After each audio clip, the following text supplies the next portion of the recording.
The UK's water companies and regulators chose profits over the environment, causing devastating sewage pollution across Britain, a House of Lords committee has found. The report recommends that Ofwat be given greater powers that would help them prevent offending water company bosses from working in the industry at all, whilst also proposing a ban on wet wipes, which are not biodegradable. Well, we're joined by environmental campaigner, musician Feargal Sharkey.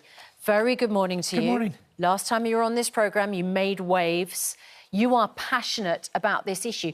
Before we get into this particular report, what's the reason that you, Feargal Sharkey, as a musician, became concerned about the state of our rivers? I guess it's a coming together of two things. One, I've always had a passion for standing around in rivers, waving fly rods around my head in a futile act to catch a little trout. And the other is, I'm afraid, that classic Irish matriarchal family. I had a mother who instilled into me a very simple ideal. If you see a social injustice, and let's face it, polluting every river in the country is a social injustice, then you have to confront it and you have to deal with it. In the rivers where you do your fly fishing, yeah. What's the worst thing when you've cast out your line? What's the worst thing that you've caught? Oh, dear listener, you can see what the... I'm trying to think of this very delicately at this time of the morning. What the water industry refers to as screened, which basically means they take the larger elements of human waste and pass it through a mesh, 6 millimetres square, and you will see those little squares floating down a river on occasion. And it is that horrendous. So you're basically standing in your waders in sewage. Yes. And then wipes. Do you collect wipes? You will find frequently after any kind of rainfall, you will find the normal ugly underbelly of the sewage system, wet wipes, sanitary products, contraceptive products, festooned, hanging off branches, trees, in vegetation on any number of stretches of river around the country. So you would support a ban on non-biodegradable wipes? Oh, listen, absolutely. That I completely agree with, as they are a plague. But the truth is, I think this report today confirms everything we were talking about the last time I was here. Inadequate, insufficient, failed. The industry was completely focused on making money and hang the environment. And curiously enough, some of us think, well, that's why there was a regulator there, to make sure that the water industry wouldn't behave like that.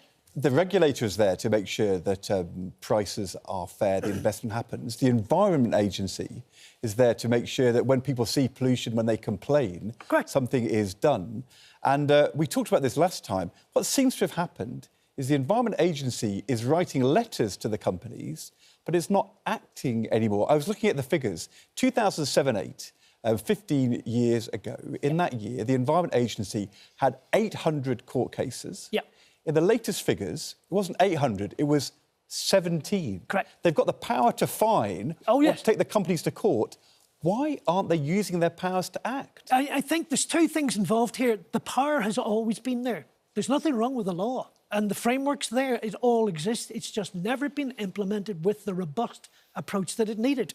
The simple truth is, and this is not a political broadcast, for me personally, dogma.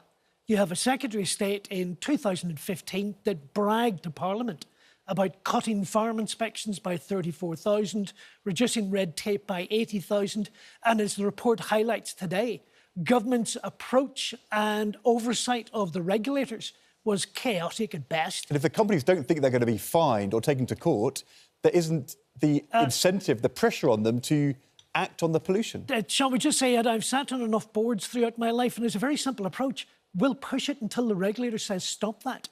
And clearly the regulator has not made anywhere near enough effort to say stop doing that. Stop running off with our money, because we've paid already to have the sewage system fixed. Well, what happened to money? We've paid the regulator to make sure they're not polluting our rivers like this, and that hasn't happened either. So the report is actually, quite frankly, damning of everyone involved. Government and the lack of oversight, the regulators themselves for clearly not doing and, in fact, operating against each other and not cooperating enough. And that created a vacuum which the industry's clearly gained to their own commercial advantage. It's pretty damning of everyone involved. Yeah. An Ofwat spokesperson said this is a helpful and detailed report looking at getting the outcomes we all want, and went on to say the committee has called on us to allow companies more money to invest in the network. And a Water UK spokesperson said they welcome the committee's clear recommendation that the government provide Ofwat with guidance on the increased level of investment needed. Did they need all this clarification and guidance? Not in the least, and let me remind Ofwat, they wrote to the water companies a year ago, telling them that in the Ofwat's opinion, water companies have had all of the funding they ever needed for 30 years to comply with the law and deliver those objectives, something water companies have to confirm to Ofwat every year, that they've got the money, they've got the resources, they've got the people.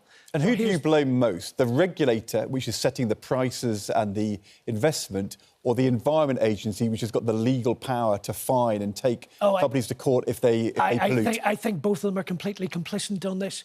Ofwat clearly became utterly focused on keeping prices down, regardless of the impact in the environment.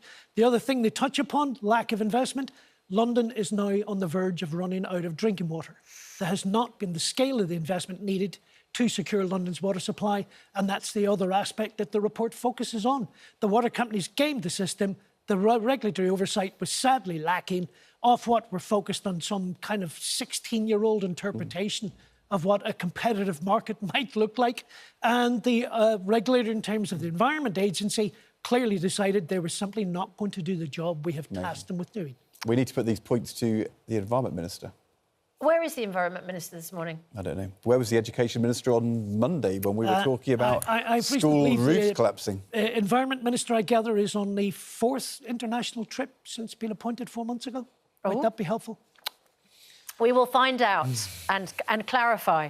Feargal Sharkey, always good to talk to you. Thank you so much. Are you going to turn your passion into politics? You ever thought about starting for No, I have no idea of pursuing Ed's previous career. In fact, in all honesty, I spent all of my life with people very wonderfully talking to me about music until quite recently. They now want to talk to me about sewage, and I'm looking forward to the day people can talk to me about music again with enthusiasm. Feargal, you sound like Jim Hacker for Yes Minister. I have no ambitions in that direction. Yeah, but if the nation were the needs country were to call upon me... Oh, OK, well, call upon him loudly. Call upon him. Feargal, great to see you. Thank you for the opportunity and your time once again. Thank Hugely you. appreciated.